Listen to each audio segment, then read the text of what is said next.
Welcome, welcome, welcome. I am Dr. Nick, wellness coach and wholeness advocate, and you are listening to Holistic Mental Health for Women Solopreneurs.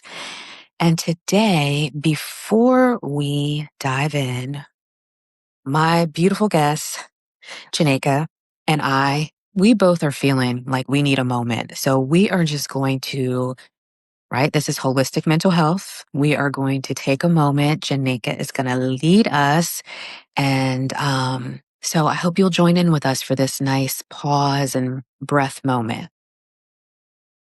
Yeah, absolutely.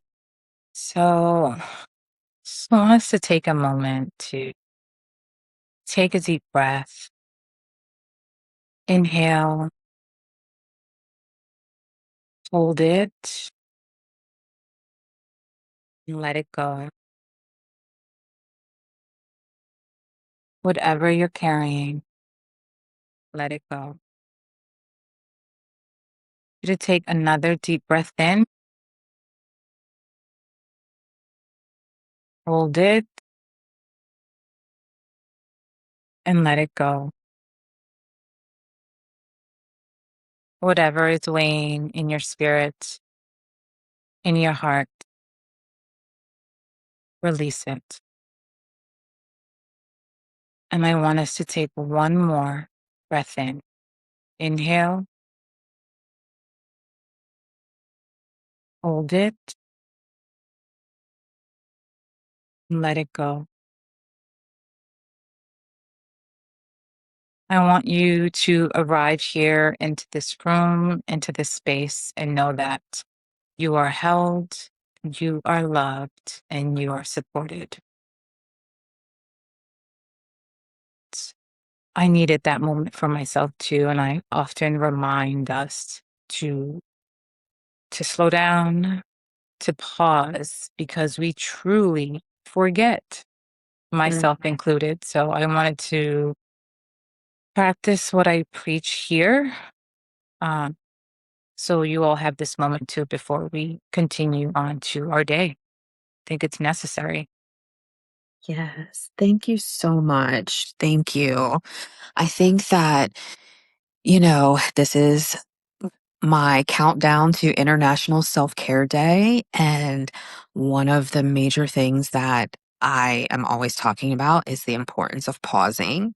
And I Hmm. think the breath is just such a powerful way to reset yourself and just, like when we both hopped on, we were both feeling the weight of just life, everyday life, Yeah. and all the things we have to do, the checklist things. Lot. Yes, it's so much. It's so much. Yeah. And just taking those moments of like, it was very simple. Just breathe, hold it, release it.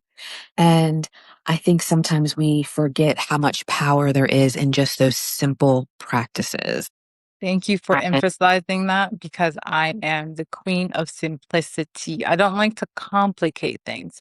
And I'm Yes. very big on a minute. It's good enough just to recalibrate and reset your nervous system. And it makes a difference and it allows you, it gives you the time to calm your emotional brain and let your rational brain, your thinking brain come online. Yes, So we're absolutely. not constantly in like the survival mode. Yeah. That's the recalibration that needs to happen. Yeah, absolutely. Absolutely. Totally agree. So, everybody, for those of you that have not been with me yet this week, I have started a countdown to International Self Care Day, which is this Friday, July 24th. And I've said this before, but the reason why July 24th was chosen as that date is because it's a reminder to us that self care is about 24/7 lifestyle. It's not just an Mhm. event, it's not just a scheduling of some fun trip, although those things are great and we should do them. But self care really, like holistic self care, is really about managing your life in such a way that honors your capacity, that looks at all the areas of your life and makes sure that they are in alignment with what you need for where you're going in the season that you're in and where you're headed. And so every day this week, I will be going live with another amazing woman to talk about different aspects of self care as we lead up to Friday, International Self Care Day. And today, I have with me the Janeica Davis. Woo woo. Excited And I am going to let you share a little bit about who you are, what your Substack is about. I will say the reason why I asked her to come on and be a part of this countdown to International Self Care Day is because I know that I see her talking and encouraging moms and women business owners all the time. And I actually received a few questions from people who were saying, can you speak to um, mom guilt as it refers to taking care of yourself? Um, and so I knew she would be a great person to have on to talk about that. But she's also doing some other amazing things around what I consider a very important part of self care, which is finances. And so I'm going to let her kind of introduce herself a little bit, and then we'll just dive into the conversation. Absolutely. Well, thank you for inviting me on. I Absolutely. always love having these conversations because I believe and I know in my heart that they're so important, especially with the mental health crisis that we are experiencing as a collective and as individuals. So, when my name is Janeica Davis, I focus on women, and my content has it's been evolving, but I will say that a lot of what I speak of has always been part of the healing journey. So now I have it structured now where I have like what I'm referring to as the 5M self mastery model, where you have to focus on 5 elements, which is your mindset, really understanding what your mindset is, whether you have a fixed, a growth, or a flexible mindset. And I start with mindset always because we are so conditioned from such a young age to like sacrifice ourselves for our family, to sacrifice ourselves for our partners, and to be all giving. And honestly, we're just depleted from so much giving that we don't even know how to give to ourselves. So I always start with the mindset to really understand, how did we get here? How did we get to this point? And then also I also start with the mindset because then there's also religious conditioning. So it's like that's also something that needs to be broken down, and that's also been integrated into our societal way of being, or how we think about ourselves and each other. And then your mission, like why do you do what you do? That mission piece is so important because that is the fuel that keeps you motivated. And whatever it is, whether you want to, your business, whether it's, being a mother. So understanding and really being clear on why you do what you do will Mhm. keep you like just going. Without that piece, we feel a sense of unfulfillment. Yeah. Yeah. So, and then also number 3 of like the 5M self-mastery is having meaningful relationships. None Mhm. of us can thrive without our people. Like you need to have a good community, and the community needs to be the community within your home. So like your spouse, your partner, your family, because we have a lot of toxic family members. And, this one is always a tricky one when we talk about family members, because I always say you can love family from a distance, and understanding that there are family members who just do not see your vision and do not understand like what you're passionate about. People who don't understand will constantly be instilling, like, making you fearful, like, why are you doing that? That might not work. You might, Mhm. you might fail. They're projecting their own insecurities and fears into you. So that is really important. The quality of your relationships is really important, and who you surround yourself with. You need to know who your people are, even here on Substack. Who are your people here on Mhm. Substack? Who are your people Mhm. on all the other social media platforms? Like, if they're not encouraging you to grow or to be better, they're not encouraging you to get, really figure out who you are and what your mission is, then you need to reevaluate that. And a lot of us don't reevaluate because we don't want to lose the relationship. Sorry, Yeah, but sometimes that's the cost. Sometimes that is the cost. it is. Yeah, and if you want growth, you gotta be willing to, take some risks and lose some Mhm. relationships. So that's Right? also something we have to understand when we're on this path. And Yeah. then meaningful work. What are you called to do? What have you been called to do? Like being clear on what that is. And I feel like that's why so many of us are entrepreneurs because we feel called to this work, Mhm. and that also adds to the fulfillment piece. Like those are four elements thus far. And then the Mhm. fifth one is money. It's a tool. We Yes. all need it to survive. We all need it to pay our bills. None of us can survive without it because that is the structural system that's been created, right? So, Absolutely. but I think many of us have to heal our relationship with money and Mhm. understand where those beliefs come from. Yeah. So this is the framework that I use, and it's the roadmap for holistic wealth because wealth is not only about money, wealth is about everything I just mentioned. And all these things affect your mental health and well being. Without one, you are out of alignment. I love it. It's beautiful. I well, first, I love the, what did you call it? I think 5M Yeah, the self-mastery, 5M self mastery model. Yes. self-mastery model. Yes, Hmm. it's beautiful. I love it. I love that you talk about, that this is holistic wealth and how wealth is absolutely more than money, right? Because our relationships, our connections, Yes. knowing who we are, knowing what we're called to do, all of that is Mhm. really a part of wealth. It's a part of living an abundant Yep. life. Right. Yes. It's abundance. And I appreciate you bringing that out. And this really is self-care. It is a part of caring for yourself to raise your level of awareness in Yes. all of these various areas that you're speaking about so that we can be walking in fullness and alignment and Yes. abundance and wealth, right? And I think so many times we as women, you and I, women solopreneurs, Yep. you're a mother, Yep. I'm a therapist. I'm giving out all the time. It's a constant, Hmm. constant, constant giving out, constant coaching people.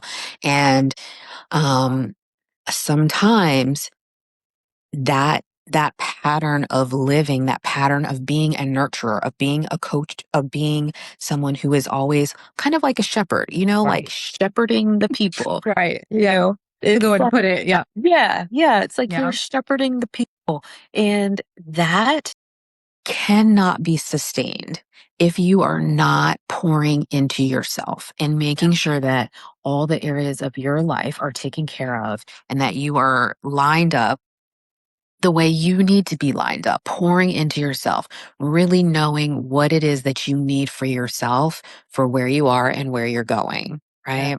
Yeah. And that's so important because I feel like there's a misunderstanding when it comes to self-care that I feel like in Mhm. the mainstream, it's like, get your nails done, get your eyelash done, get your hair done. And those things are important because they make us feel good.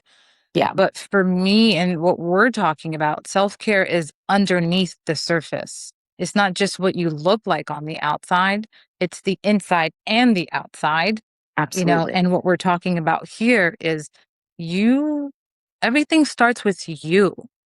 Mhm. Everything starts with you and getting clear on what it is that you want and getting curious about yourself and why you do what you do, why you move the way you do, why you behave the way that you do. Like getting curious about yourself, not Yeah. looking or comparing yourself to other people because that is a losing battle, losing situation. Mhm.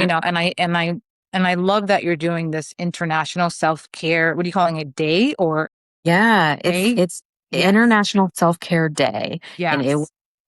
it was established by the World Health Organization, so it's not my thing. I'm just counting it down Got it. because I think it's important that we shed some light on it, and Yeah. like you said, talk about the way self-care does go beyond what Yes. the mainstream is talking about, right? Absolutely. We need to understand the depth of what self-care actually is. Um, Absolutely. And yeah. I want to mention that. we don't talk about this enough. At least I have not seen it. And this idea of your aura, Hmm. like we all emit a certain aura, and we all can feel energies. Yep. And your aura or how you come off is a reflection of how much inner work you've done or how little inner work you've done. Mhm. And I think that's a really important thing to understand, because some people may like look at individuals who are so like grounded and calm and centered. That's Mhm. been decades of hard work. Mhm. That's decades of hard work, and that's beneath the surface. So I did Yeah. wanted to emphasize that, because I don't really hear that talked about enough, and that notion applies to all roles, whether you're a mother, whether you're a wife, whether you're a leader. I want us to also start thinking about how these concepts all apply to all these different roles. Like we think we have to wear different masks, and I think that's Mhm. the mistake. It's not Mhm. different masks that we're wearing. We're the same woman, same person beneath the roles. So what Mhm. I've been doing more lately is just emphasizing this notion as like, you were a woman first before you became a mother, before you became a wife, before you became a leader, before you became all these things. And why is that important? That's important because then you'll remember to drink water. Like, damn, I matter. I should hydrate. Like, I always have a cup here because I'm gonna forget Right. it. Hello, how you doing? Like, this is intentional. Yeah. Intentional. Like I said, grab your water. If I do not, I will be dehydrated for the next few hours. Like little things like that matter. You know, Absolutely. yeah, so I'm very much of, and I'm trying to emphasize, and I've been trying to figure this out for the longest, but I feel like I've finally arrived. Because yes, I've been talking to mothers directly for a while, but also I'm speaking to the woman who is a mother. Because I'm also Mhm. speaking to the woman who is a leader. Because I'm Yes. also speaking to the woman who is a wife, right? So Yes. like we haven't made this distinction clearly in our society. And that's what I've been trying to do with my work and even with the position. And like, who am I talking to? I am Mhm. talking to women. And lately I've been saying I'm talking to first generation women because I'm a first generation woman who did not have a roadmap for how to get to where I've gotten to. Like, Yeah. how do you get to this place without a roadmap? And if you don't have parents who are emotionally involved in your life, if you've not had someone who's done it before, Mhm. so if you don't have a healthy blueprint for how to be a mother, you're going to struggle when you become a mom. And Mhm. if you've not worked on yourself before you became a mother, if you've not worked on those, that trauma, it is going to be triggered in the relationship with your child and with your partner. And with, Yep. if you're a manager, it will be triggered at work too. Cause I'm a manager. I oversee about 20 employees, and I see their traumas that has nothing to do with work. And Yeah. it's at work. Yeah. They're living out things from their past, from their home, from their environment, and I'm seeing it. Absolutely. It's because, in my leadership work, which my leadership projects are called mosaic leadership. Yes. Why is it called mosaic leadership? It's called mosaic leadership because there are many pieces of us Yeah. that we That bring part. to the table, right? When you look at a piece of mosaic art, you see all these many facets, many different pieces. Mhm. And they've often been broken pieces of glass, stone, tile. That's us. We have Mhm. all of these many pieces of us broken. Some are sharper than others. Some are different colors, different shapes, different sizes. Well, when you look at a mosaic and there's a missing piece, you Mhm. you can see it. You're like, oh wait, what's happened right here? Right. And the thing is, when we come to our leadership roles, whether we're leading in business, whether we're leading in our corporate offices, whether we're leading our families, right? Yep. Um, we are bringing our full self to the table, Yeah. whether we understand we're bringing our full self to the table or not. And Mhm. so that's why it's so important that in my Mosaic Leadership Program, we do exactly what we're talking about. We try to make sure that we're raising the level of self awareness so that Yes. you can tap in and look at oh, you know what? You're showing up this way, like your aura. You're Right. showing up this way at work. I wonder why that is. Do you know why that is? Let's Right. look at that. Let's explore that a little bit. And then you come to find out it has something to do that happened to you when you were 7 Right. because somebody said this to you or somebody said this to you, and the narrative has not yet been changed. Yeah. You're still operating in these stories and these narratives of things that have happened to you or been said to you or things you may Yes. think Yep. you missed out on, all these disappointments, and you carry that with you. And so when you don't give attention to those things are allowed to grow and fester and they become a part of your mosaic tapestry, the way you show up. But we Yes. want our mosaic tapestry to be beautiful. We want it to be exactly the way it was meant to be. And that doesn't mean that those things are erased. That Right. doesn't mean that those things don't matter. That means they do matter. That means we Mm-hmm. address them. That means we hold them, we nurture them, we care for them, we reimagine the stories, right? We Right. allow ourselves. It's like I always say, shift your thinking, shift your world. And if Yeah. we can figure out what those thoughts are as women who are leaders, and I feel like I think we talked about this before, but for me, all of us are leaders, right? Because we are leading ourselves. We Yes. are. If you don't feel like you're leading anything else in the world, you are leading yourself, Yeah. whether you know it. And so you might as well lead yourself well, right? Mm-hmm. You might as well lead yourself well. And this is one of the ways that I feel we can do that is by addressing all the pieces, all the parts, even the ones that are hard to look at, even the ones that don't feel good. You Mm-hmm. got to bring that stuff out, right? Yeah. So, I'm yeah. just sitting with the mosaic leadership. And I love that you're Yeah. using the word mosaic because it's such a beautiful like visual of all of Mhm. our broken parts Yeah, because we do have those broken parts and that's okay, it right? is. It's okay. It becomes Mhm. part of the story. It Yeah. becomes part of the resilience. It becomes part of the strength and it becomes Hmm. what allows us to actually open up and be softer. Yeah. I've been talking about that a lot more too about the softness like, especially for us women of color, it's like, yes, we can be strong. Yes, we are strong. Yes, we have ancestors who've like, we have their DNA. Heck yeah, we're strong and resilient. Hmm. And we are so loving. We are so soft. We can be vulnerable, but don't cross us because I will whoop your ass. Okay. Right? It's like you need to know how to balance the two. You can be soft and you can be strong. And for those Yes. of you who are or want to be in an intimate relationship, like I've been married for 13 years with my husband. Mm. And it's the strength and the softness from both of us that allows us to keep growing and what allows the Mhm. relationship to get stronger. And, he helps me with things I don't see. And then I help him with things he doesn't see. And then it's a constant conversation. And we're, Absolutely. we both came into a relationship with broken parts. And it goes back to Mhm. your point. It's like, then how do you build yourself up? You got to Yeah. be surrounded by people who will, give you that love and that support that you need. And Hmm. I love that you and I are, in this space and having these conversations because the world needs healers. I think we're going through a collective awakening as a, as a people and as Hmm. individuals, and it Hmm. keeps coming up. All of us have to start looking in the mirror and really ask ourselves, like, who am I? Yeah. Why am I here? Have Yeah. I done the work that I've been called to do? Yeah. And really get curious. I think if you take anything away from what I'm sharing now is the word curiosity, getting curious about yourself, getting curious about how did we get here, getting Yeah. curious about your partner, getting curious about your parents. Why are they the way they are?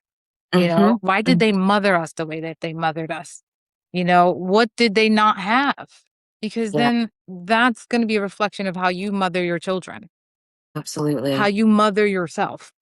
Yeah, it's such an important conversation. The curiosity about how this came to be. How did this, and you and I, like I've shared with you a little bit, because I know you're talking to first gen Yes. people a lot lately, and Yeah. I am not, but my mom was first generation.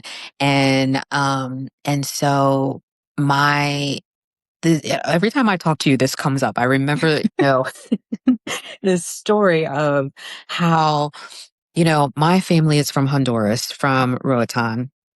And my mom grew up in Philly though. And so my grandmother brought my mom to Philly during the civil rights movement, right? And so because of that, my grandmother did not want my mom to speak Spanish because she didn't Mhm. want her to have two strikes against her. She didn't want her having her accent. She didn't want, she was like, mm-mm. So now, as I grow up, I'm seeing the way my grandmother is. She's angry. She's bitter. She's kind of mean. She's very, puts a lot of pressure on me, a lot of judgment on me, a lot of like, you're too this, you're too black. Why do you wear your hair like that? That's too black. Mhm. Right? But and as a little girl, I don't have any clue why this is her response, right? Mhm. Right. So it wasn't until I was an adult and I ended up there was an emergency trip that she needed to go back to the island for. And I was the only one who was travel ready to go with her to Mm. the island immediately. And so I went with my grandmother back to Roatan, and I'm seeing as an adult for the first time where she grew up, meeting people that she grew up with, Mm. hearing how she speaks about them, hearing how they speak to her, hearing stories from them of their childhood, her sisters, her cousins, and I'm hearing all of this, and I'm like, oh, Mm. oh, I'm like, this is why, because she had cousins that were able to pass as white and she was treated poorly. And she came to the US. It was a deception. They're like, oh, we're going to send you to school. We're going to do this. And it was really just so she could become basically an indentured slave, like cleaning up for people. And like she never got to go to nursing school like she wanted to because it was all deception getting her to the US. And so as an adult now, I'm looking back at that and I'm like, Mhm. oh, all of these narratives that my grandmother spoke to me that I internalized, and then I rejected my culture because I'm like, I don't want anything to do with that because they're mean. Grandma's mean, da, da, And so now it's all flooding back to me of like, oh, this is why, right? This is Yeah. why my grandmother is the way that she is because she was hurt. She was Yes. wounded. She was deceived. And I think that, and unfortunately, she never really, she's still with us, but she's never really gotten the healing, she's not really changed her demeanor. And, so we don't necessarily have like the closest relationship, Yeah. but I have understanding Yeah. now. Right. I have understanding. And so those things that maybe I held on to, I don't have to hold on to them anymore. There's a different narrative Yeah. now. And sometimes we don't allow ourselves to go into our stories, the stories of the past, digging up, as you said, the curiosity of why, okay, yes, I'm estranged from this person, but why? What Mhm. happened? And sometimes you may not get the fullness of stories all the time, but Right. you can address your part of it, right? Your side of it and how you're going to respond Yeah. to whatever information you have, because as we talked about in the beginning, it shows up. Yep. If you don't address these pieces and these parts, these hurt, these Yes. splinters that get in there, it's going to show up, Yes, it is. Yes, right? it is. Yeah. Oh my gosh. You said so many amazing things. And thank you for sharing that story because as you were sharing it and you talked about her anger, I was like, oh, relatable. And I'll share more on that later. But I immediately thought, see, that's what we're talking about here, as far as like when you do not fulfill those parts of yourself that you Mhm. feel need to be fulfilled. You do become angry. And it Yes. gave you compassion for her. The Hmm. understanding of her story and her upbringing gave you compassion to see her differently. Yes. And that's the same thing that happened with me and my parents, definitely specifically my mom, because I grew up with uh, there's 13 of us. I was the fourth oldest, so I was taking on responsibilities of like taking care of children. I always remember this time when I went to school and I had to ask my professor if I can, this I have to watch my brother. Can he sit next to me? Like I have Mm, that vivid memory of like the kids were always with me, so I mhm. had the responsibility of being the eldest. So I was angry, yes, as I got older. And I'm like, why was I so angry? And thinking about your grandma too, I did not get to live out my teenage years. That was taken from me. Yeah. So there's a grief, there's a loss of like not having attained or not having experienced something that you should have. Mhm. And then we can even bring this example into moms who are so busy. We're constantly busy, but there's a yearning that we want to build and we want to create because we are creators, we are entrepreneurs. Now, those feelings never go away. So if Mm. you don't fulfill it, whether it's you want to journal, you want to garden, you want to take a class. If it's just always to your point of giving, giving, giving, giving, giving, and you never fulfill that part inside of you that's like, Yeah. I want more. I deserve more. That's why I'm a mom of two toddlers and I'm still doing my projects. Like, I will never stop. Why? It fulfills me, it makes me happy, and it keeps me from like, losing my shit on everybody. 'Cause that's what I Yes. love. Okay. So don't tell me Yes. I can't do it. Yes. And you know what else it does? It allows you to be such a great example to those toddlers, right? Because they are now seeing their mom like love herself and, Yes. and dive into her interests. Now they're going to do that.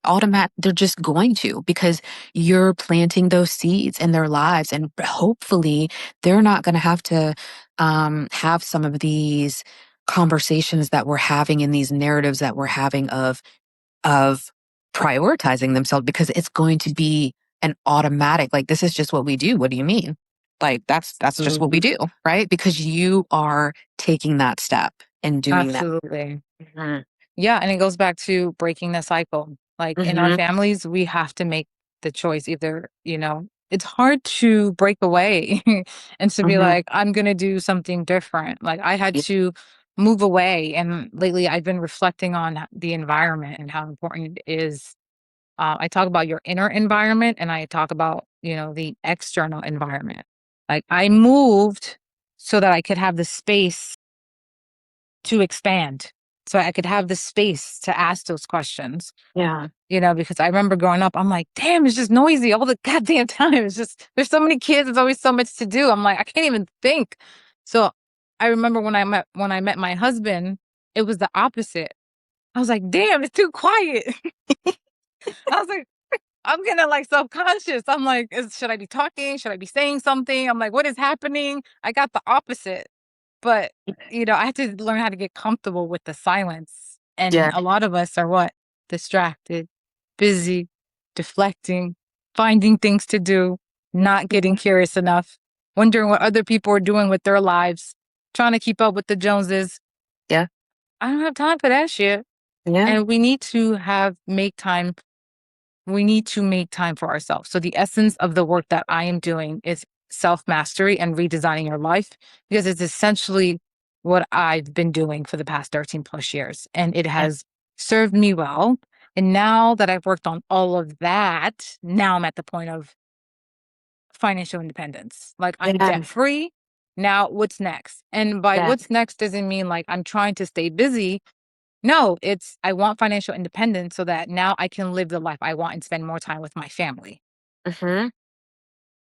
So that's where I'm at now. And I helped my sister pay off her credit card debt not too long ago. The somatic relief in her body when she Mm. paid off that debt, she called me right away and it was the best feeling for her ever. And I know the feeling because when I paid off my student loan debt, it feels like a shackle's taken off you. Like you feel like this weight that's like, you Yes. can breathe, you Yes. know?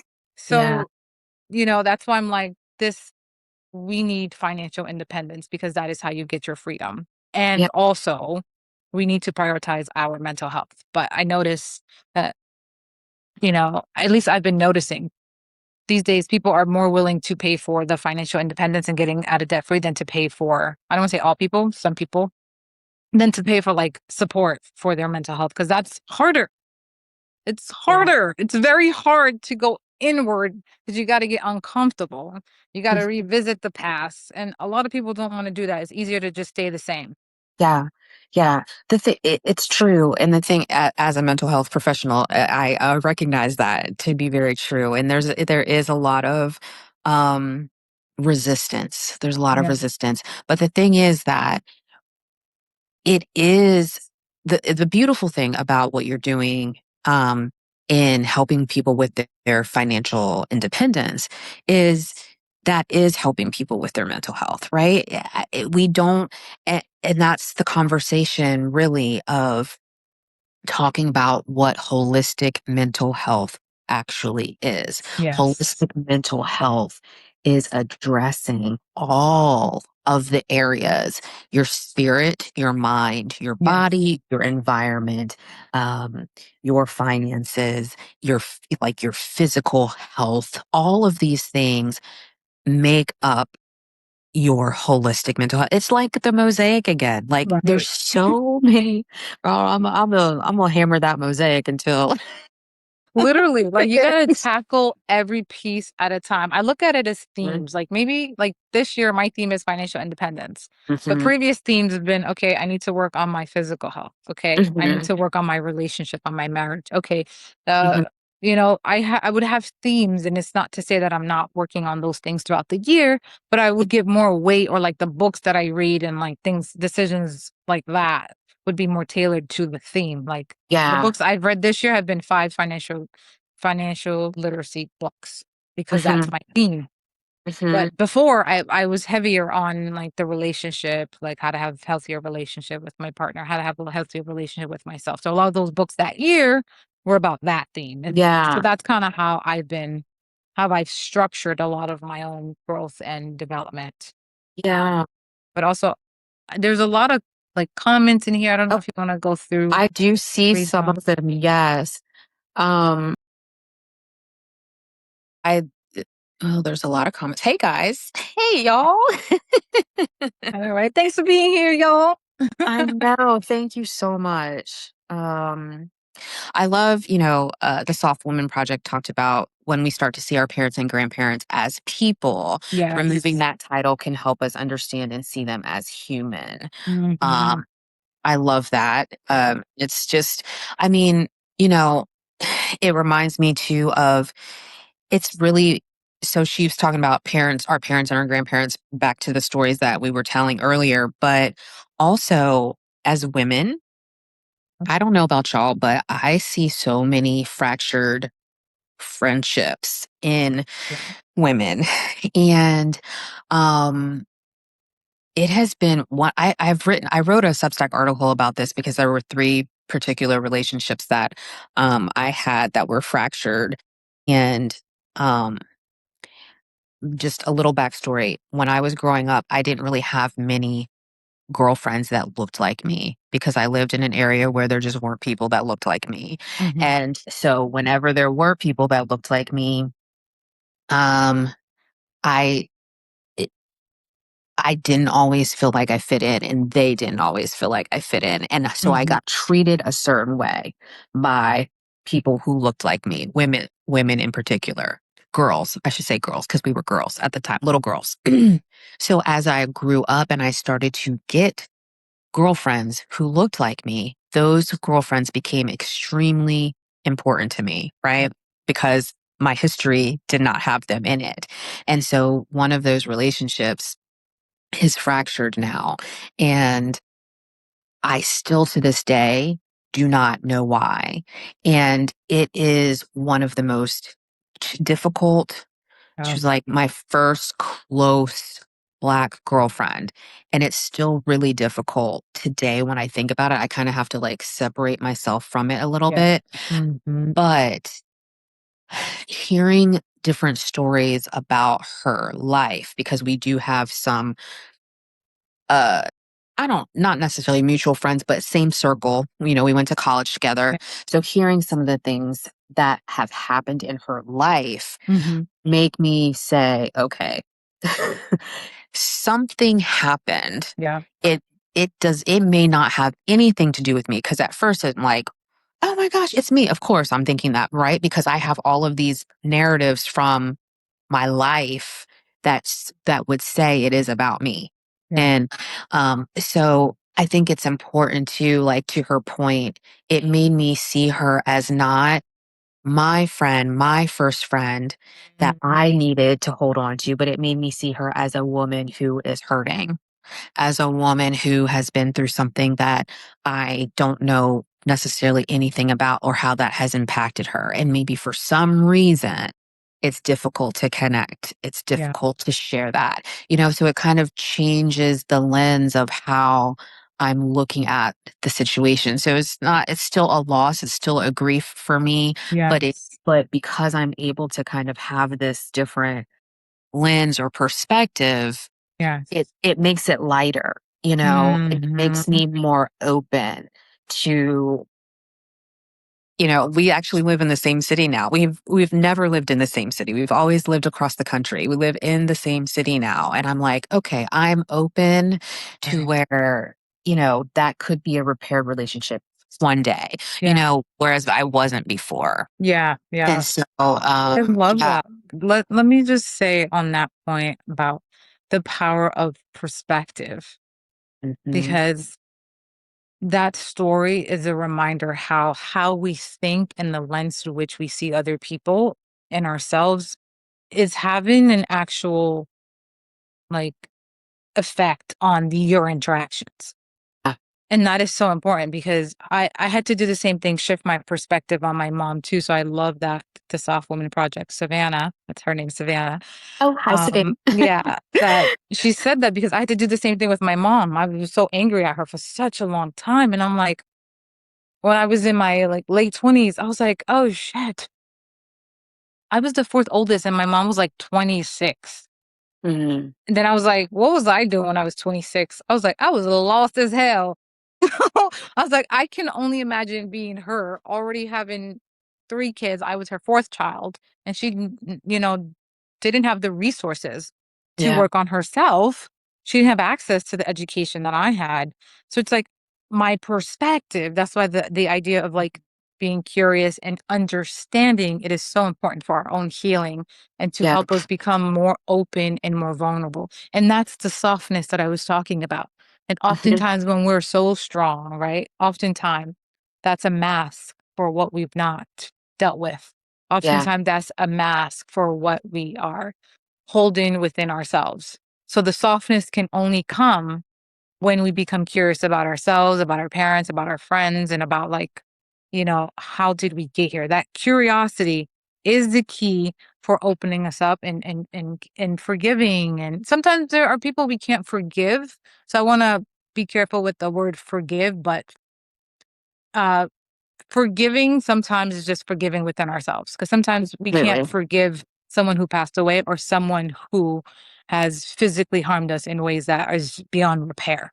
So I Mhm. do wanna emphasize that because that gets really tricky. But, yeah, absolutely, Yeah. Yeah. absolutely. Yeah. And let me also say emotions are data. That's how we need to start looking at emotions. If Mhm. we're angry, we need to break down why. If we're sad, why? There's information behind it that we have to start asking questions about to get to healing. Absolutely. It's the curiosity, as you said, emotions are data. Mhm. Why? And also when I'm looking at other people, whether it be a group that I'm leading, a team that I'm leading, or out in the community, I do a lot of stuff in the community with kids, and you see people acting in certain ways. Right. I always say, Mhm. wonder what happened. I wonder what's Yes. going on before I say, oh, God. Yeah.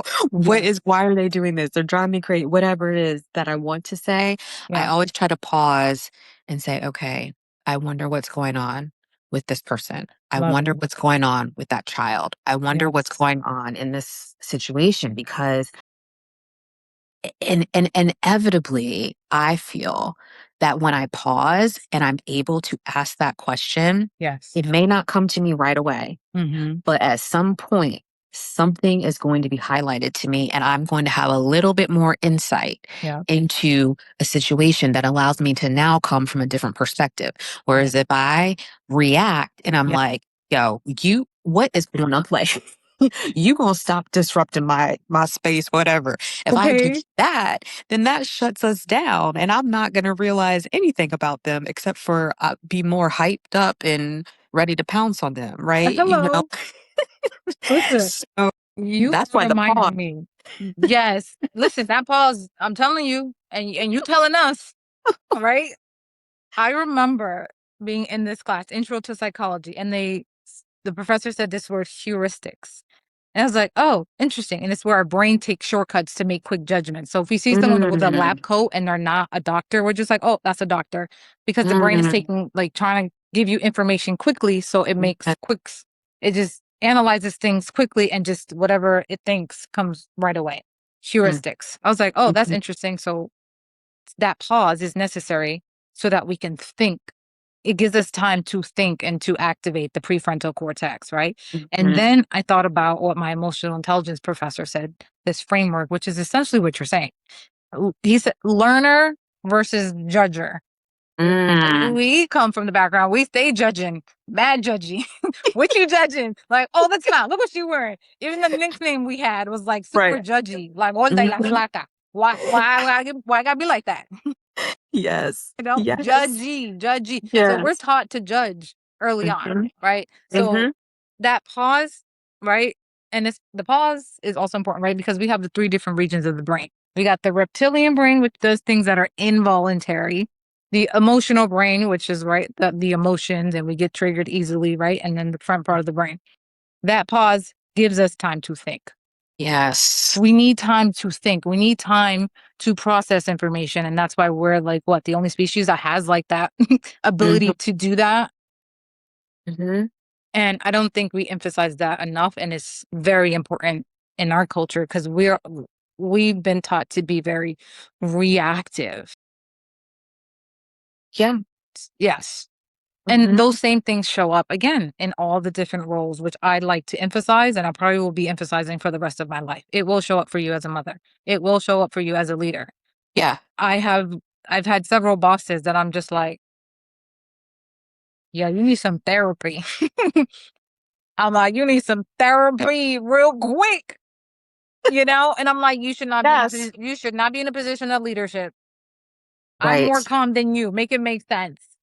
That's Right. what I was saying about the aura. You can see who has done the work and who has not.